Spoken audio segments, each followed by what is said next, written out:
Hydrogen के संतृप्त यौगिकों का सूत्र। यहाँ पर हेडिंग में ही बहुत अच्छे से एक्सप्लेन कर रहा है। संतृप्त संतृप्त होते हैं एल्केन, और आपने कल की क्लास में पढ़ा था एल्केन माना कि जिसके बीच दो कार्बन के बीच में एक आबंध, दो कार्बन के बीच में जो कार्बनों के बीच में लाइन होती है, बॉन्ड होता है, आबंध होता है, वो एक है। एकल आबंध वाले को संतृप्त हाइड्रोकार्बन कहते हैं। नाम में हाइड्रो और कार्बन है, मतलब जो सूत्र चलेगा, फॉर्मूला चलेगा, वो हाइड्रोजन और कार्बन का चलेगा। अभी जिस पर हम फोकस कर रहे हैं, तो यहाँ पर संतृप्त के बारे में पढ़ेंगे। अभी 2 लाइनों वाले 3 लाइनों वाले माना कि एल्कीन और एल्काइन का नहीं कर रहे हैं, अभी हम एल्केन का कर रहे हैं। संतृप्त में एल्केन होता है, मतलब जिसमें सिंगल बॉन्ड है, एक कार्बन, और एक कार्बन में कितने इलेक्ट्रॉन होते हैं? 2 इलेक्ट्रॉन। तो यहाँ पर हम कॉलम्स बना करके देखेंगे हाइड्रोकार्बन के नाम करते हैं। तो जब हमने सूत्र पढ़ा था एल्केन का, वो था CnH2n+2। ये एल्केन का फॉर्मूला है। यहाँ पर n क्या था? कार्बन की संख्या। तो यहाँ पर भी हम कार्बन की संख्या के हिसाब से नाम देंगे, नामांकन करेंगे। फॉर एग्जाम्पल, अगर हमारे पास एक कार्बन है, तो एक कार्बन के लिए होता है मिथ,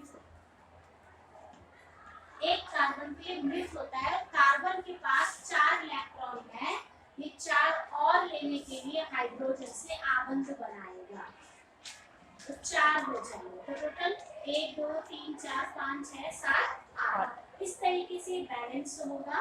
तो यहाँ पर फॉर्मूला बनेगा CH4, मतलब कि कार्बन है 1, हाइड्रोजन है 4। जब कार्बन 1 होता है, 1 कार्बन को कहते हैं मिथ, 2 कार्बन होगा तो इथ, F भी कहते हैं, 3 कार्बन होगा तो प्रोप,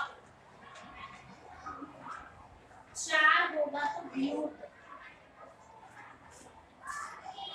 और 5 होगा तो पेंट। इस तरीके से सो ऑन आगे होता है, हेक्सेन, हेप्टेन, हेप्ट, ऑक्ट।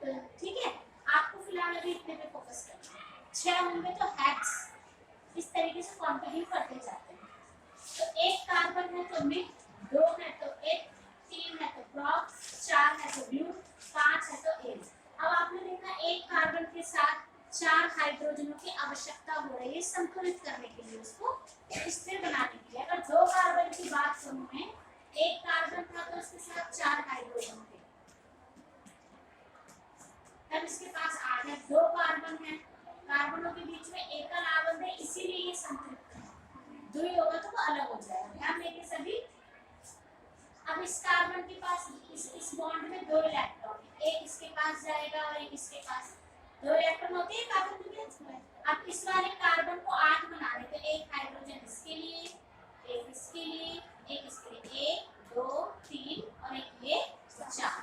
ये लाइन दोनों के लिए है, क्योंकि दोनों के बीच हो गए।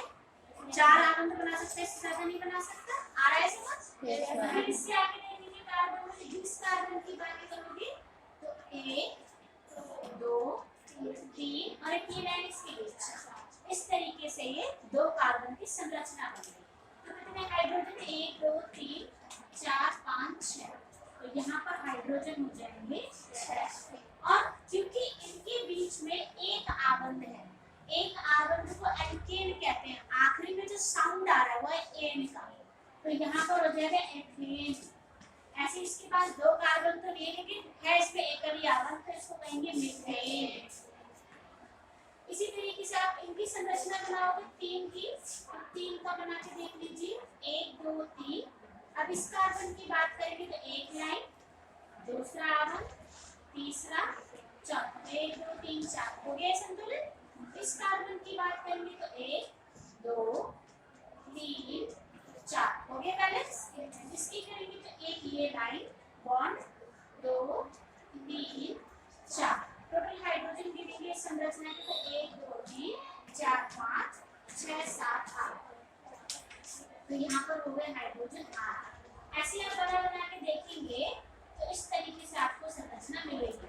आप इसका फॉर्मूला आपको मालूम है, इस फॉर्मूले में रखते जाएंगे ना तो भी निकलता जाएगा। जैसे मान लो आपको बोल दिया मैंने कार्बन है 6, बताओ कितने हाइड्रोजन होंगे, तो बना करके भी देख सकते हैं आप और इसमें फॉर्मूला रख सकते हैं, तो वो मैं भी आपको बताती हूँ। तो यहाँ पर आप नाम कर देंगे, सिंगल बॉन्ड है, एक आबंध है कार्बन के बीच में, इसलिए ए एल्केन। समझ रहे हैं बच्चे, आ रहा है समझ? Yes ma'am. तो यहाँ पर एथेन, तो ये क्या हो जाएगा propane, butane, is that clear? Yes ma'am. तो ये हमारा कॉन्सेप्ट है। आगे भी हम कंटिन्यू करेंगे कि बिना संरचना बनाए किस तरीके से कर सकते हैं, तो वो देखेंगे आप। मैं यहाँ पर रख कर देती हूँ आपको बताने के लिए। नाम तो आ गया ना? Yes ma'am.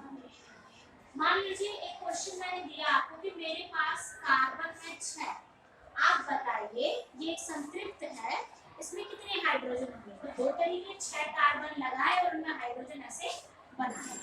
दूसरा तरीका, आप सीधे फॉर्मूला एल्केन, आपको मालूम है उसने क्वेश्चन में बता दिया संतृप्त है, और संतृप्त हाइड्रोकार्बन को एल्केन कहते हैं, और एल्केन का फॉर्मूला CnH2n+2। कार्बन की संख्या को n कहते हैं, तो n कितना हो गया 6, जहाँ जहाँ n है वहाँ वहाँ 6 रख दोगे, मल्टीप्लाई 6 प्लस में 2 2, तो C6H2 6 प्लस 2 C6H कितना हो जाएगा 14। तो आप देखेंगे दो दो के गैप में हाइड्रोजन बढ़ रहे हैं, 4 6 8 10 12 14। बहुत सारे ट्रिक है सर। आपको एक ट्रिक दो का गैप का पता चला, दूसरी ट्रिक आपको फॉर्मूला, और तीसरा सिंपल संरचना। तो ये जो लिखते हैं ना हम, ये चीज, ये हाइड्रोकार्बन का आणविक सूत्र हो जाएगा, समझ गए? इस तरीके से आपको ये करना है। कोई डाउट है किसी को? बाकी